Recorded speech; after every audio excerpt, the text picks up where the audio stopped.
आमचं बाळ म्हणते की आई खूप हट्टी आहे म्हणून. काही ऐकतच नाही आमचं. कुठे होतीस? ऑफिसमध्ये काम होतं थोडं जास्त, म्हणून थांबावं लागलं. अपिलावर त्यांची नावं असली तरी मीच ते केलंय. सोनावणे वकिलांना फोन करून उद्या मला भेटायला सांग. आदित्य असायला हवा. मी सगळे अधिकार त्याच्या नावे करून देतो.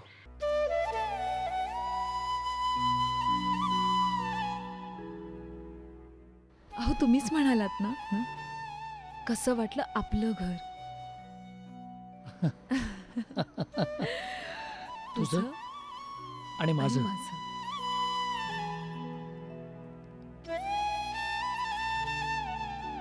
बाबा पडद्याची कापडं घेतलेत. लेमन कलरचे मस्त कर्टन्स आहेत, शिवायला दिले. नंदिनीला लेमन कलर खूप आवडतो.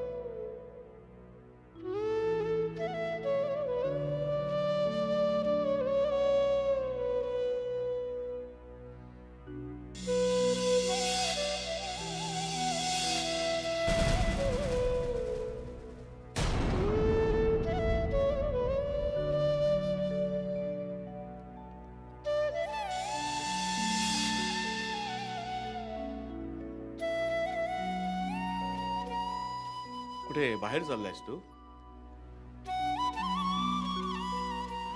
काम आहे. काय ते विचारू शकतो? हे पेपर्स कसले आहेत? माझ्या नवीन घराचे. घराचे पेपर्स कशाला घेऊन जातोयस?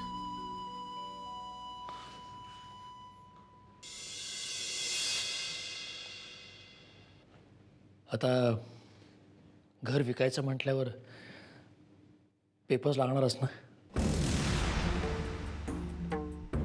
काय? घर विकणार आहेस तू? हो. ॲडव्होकेट गुंजाळांचे पैसे नाही तर कसं देणार आपण? सचिन, हा वेडेपणा आहे. अरे एवढ्या मेहनतीने नंदिनीसाठी घेतलेलं घर विकणार आहेस तू?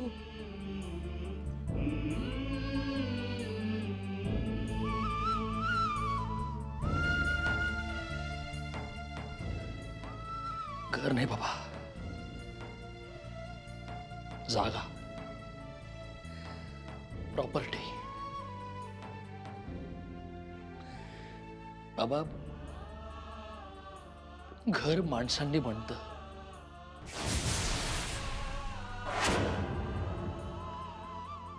माणसं गेली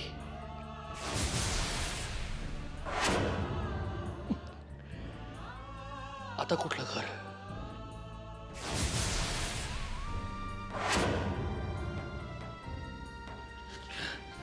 अरे पण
देवा, हे काय झालं देवा? देवा, माझ्या अंतराला सुखरूप ठेव रे. कुठे असेल तिकडे सुखरूप ठेव. लवकर परत आण. काय चूक झाली असेल तर माफ कर रे बाबा, माफ कर. अक्का, अगं रघु बोलतोय. अगं अंतराचं काही नाही, काहीच नाही. नाही ग, मी देवासमोर दिवा लावत होतो आणि निरांजन खाली पडलं. अपशकून झाल्यासारखं वाटलं. अक्का, अंतरा, आपली अंतरा सुखरूप असेल ना का अक्का? मुळात ती असेल ना? आधी नव्हतो ग विश्वास ठेवत त्या गोष्टींवर, पण जाऊ दे, ठेवतो. माझ्याच मनाचे खेळणे तुला उगाच त्रास. ठेवतो ग अक्का.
नाव?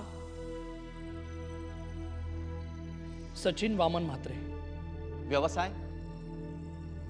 कोल्ट अँड बोल्टन कंपनीमध्ये नोकरी करतो.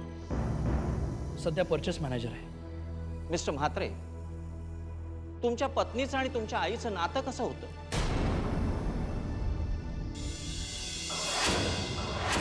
माझी आई माझ्या बायकोला खूप छळायची. तुम्ही कधी स्वतःच्या डोळ्यांनी पाहिले? नाही, पण एकदा नंदिनीचा माझ्या बायकोचा हात भाजला होता. मी तिला विचारलं तेव्हा तिने खोटं कारण सांगितलं.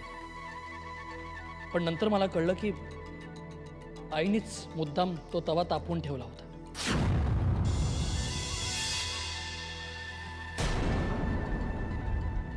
Objection your honour. या सर्व विधानांना पुराव्याचा आधार नाही आणि असे प्रश्न विचारून ॲडव्होकेट गुंजाळ काय सिद्ध करू पाहतायत? हेच की मिसेस म्हात्रे आपल्या सुनेला. Objection sustain. मिस्टर म्हात्रे, हे खरं आहे की तुम्ही तुमच्या आई वडिलांपासून वेगळं राहण्याचा निर्णय घेतला? हो, कारण?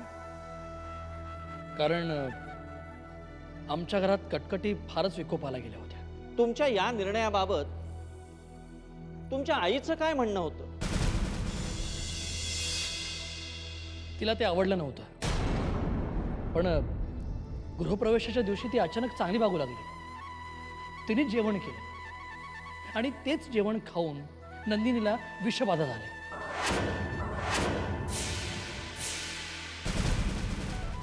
अहो, पण तुमच्या पत्नीनं पोलिसांना दिलेल्या स्टेटमेंटमध्ये म्हटलं आहे की ती विषबाधा त्यांच्या चुकीमुळे झाली आणि त्या पुढे जाऊन असंही म्हणतात की तुमच्या आई म्हणजे त्यांच्या सासूबाई या अगदी देवी समान आहेत आणि त्यांच्यावरती अगदी सख्या मुलीसारखं प्रेम केलंय.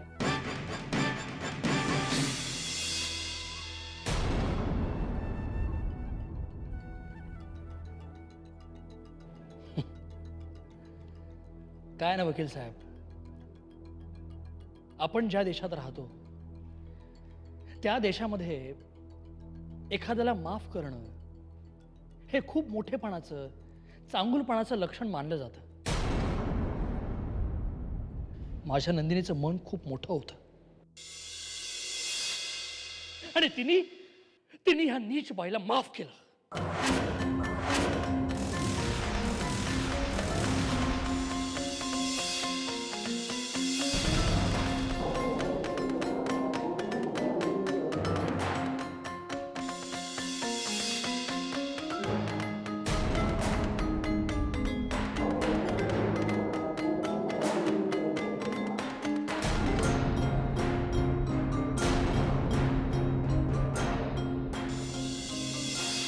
Order order. सचिन म्हात्रे, आपल्या भाषेवर ताबा ठेवा. I am sorry my Lord, I am sorry. पण माय लॉर्ड, माझ्यासारखा दुर्दैवी कोण असेल ज्याला आपल्या आईच्या बाबतीत भर कोर्टात असं बोलावं लागतं.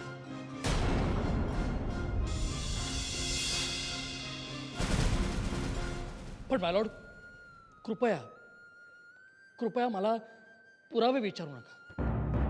कारण त्यावेळी मला माहिती नव्हतं की माझ्या नंदिनीचा जीव जाईल आणि एक दिवशी मला इथे उभं राहून साक्ष द्यावी लागेल. पण माझी खात्री आहे, माझी पक्की खात्री आहे की ह्याच बाईनी नंदिनीला अन्नातून विष दिलं.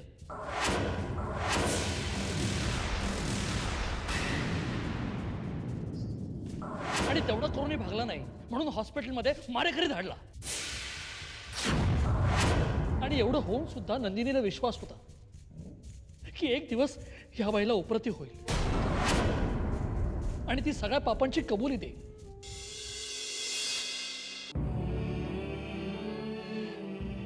मला वाटतं बरं झालं नंदिनी गेली. जिथे हिच्यासारखी बाई स्वतःला आई म्हणवते त्या जगात नंदिनीसारख्या मुलींनी न जगणं चांगलं.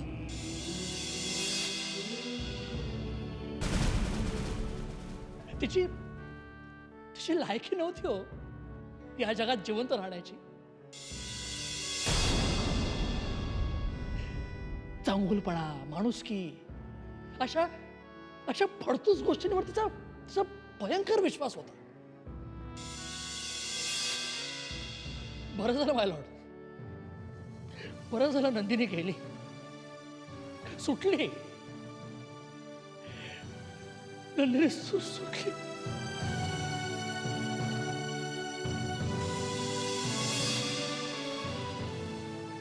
माझी नंदिनी सुटली.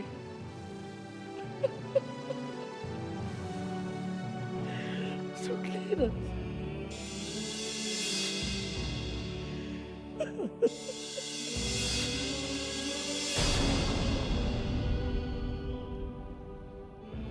The court is adjourned for 2 hours.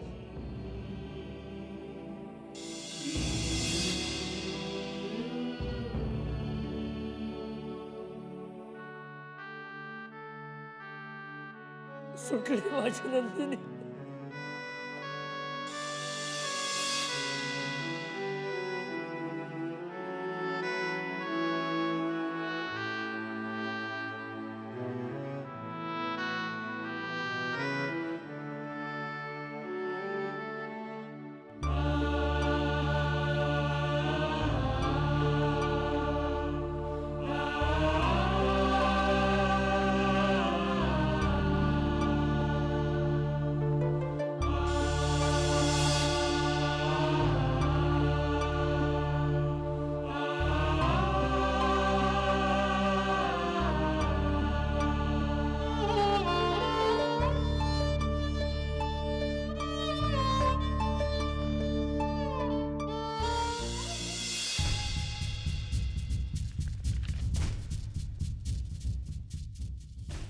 May I coming sir? Yes come in. Sir, या चेकवर तुमच्या अर्जंटली सह्या हव्या होत्या.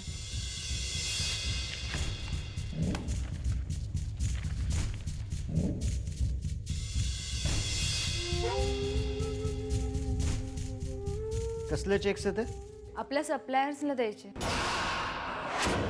या चेकवरच्या अमाऊंट कोणाला विचारून भरल्यात? उदापुरे साहेबांनी जी अमाऊंट सांगितली आहे ती.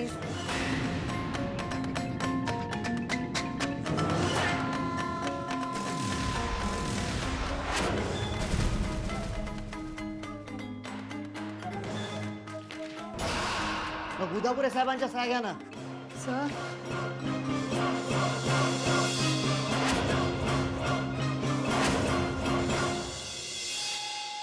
हु is the boss here?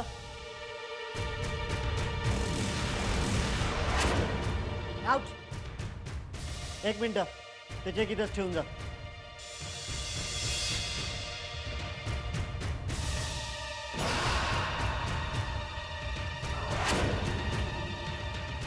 Connect me accounts department.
Hello सावरे, बाबा, काय झालं? तुमचा आवाज असा का वाटतोय? सावरे, देवासमोर सांजवात करत होतो आणि अपशकून घडला. निरांजन पडलं आणि खालच्या कापडाने पेट घेतलं. मन सैरभैर झालं बाळा. नको नको ते विचार मनात आले. अक्काला फोन लावला. अंतराचं काही. बाबा, सावरे बेटा, मी असा कधीच नव्हतो बेटा. नशिबानं दाग घाव घातले तरी छाती पुढे आणि कणात दाट ठेवून 11वा घाव झेलायला तयार असायचो. पण आता पाठीतच घाव घातला गेलाय. कणा मोडून पडलाय माझा बाळा. बाबा, बाबा, असा विचार करू नका. ही संकटांची मालिका थांबेल, लवकरच थांबेल. मी अंतराला शोधायला मुंबईला जायचा विचार करतोय. मग मी पण येते तुमच्या बरोबर. नाही नाही, तू नको.